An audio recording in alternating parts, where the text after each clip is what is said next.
Depuis plusieurs semaines, les finances publiques françaises sont au cœur d'un affrontement politique majeur.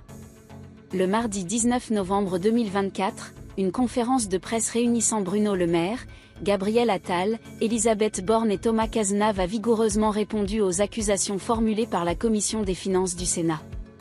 Dans un rapport au vitriol, les sénateurs Les Républicains, LR, et Parti socialiste, PS, pointent la responsabilité des précédents gouvernements dans la dégradation des comptes publics, qualifiant leur gestion de déficiente. Des critiques sévères du Sénat, les sénateurs Jean-François Husson, LR, et Claude Raynal, PS, rapporteurs de cette mission sénatoriale, ont vivement dénoncé une « irresponsabilité collective » au sommet de l'État. Selon eux, les gouvernements successifs auraient minimisé l'urgence budgétaire, malgré des signaux alarmants dès décembre 2023. Le rapport met en lumière un déficit public attendu à 6,1% du PIB pour fin 2024, bien au-dessus des 4,4% initialement prévus, avec un retour sous la barre des 3% repoussé à 2029. Les sénateurs reprochent également des mois perdus, en raison de remaniements ministériels et de la dissolution de l'Assemblée nationale, ainsi que l'absence d'un budget rectificatif au printemps dernier, jugé prioritaire. Le rapport s'appuie sur des notes internes du Trésor et une lettre envoyée par Bruno Le Maire et Thomas Cazenave à Elisabeth Borne le 13 décembre 2023, décrivant la situation budgétaire comme « critique ». Cette divergence entre discours internes et déclarations publiques, jugée rassurante à l'époque, alimente les accusations de double discours.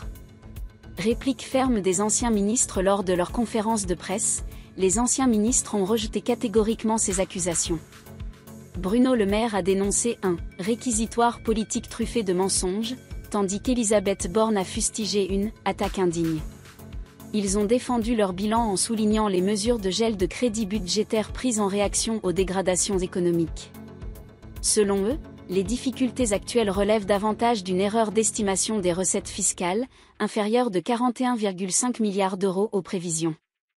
Gabriel Attal a également réfuté tout déni de la situation budgétaire, affirmant que « rien ne prouve que la gravité des finances publiques n'a pas été prise au sérieux ».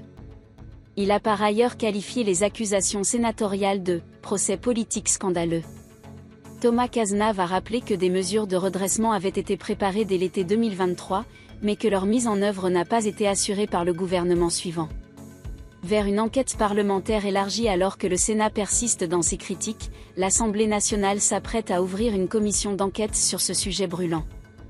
Sous la coprésidence d'Éric Coquerel, LFI, et Éric Ciotti, UDR, cette initiative pourrait approfondir le débat autour des responsabilités politiques et des décisions budgétaires controversées. Ce nouvel épisode promet d'intensifier les tensions sur la gestion des finances publiques, à un moment où la France fait face à des défis économiques majeurs sur la scène européenne.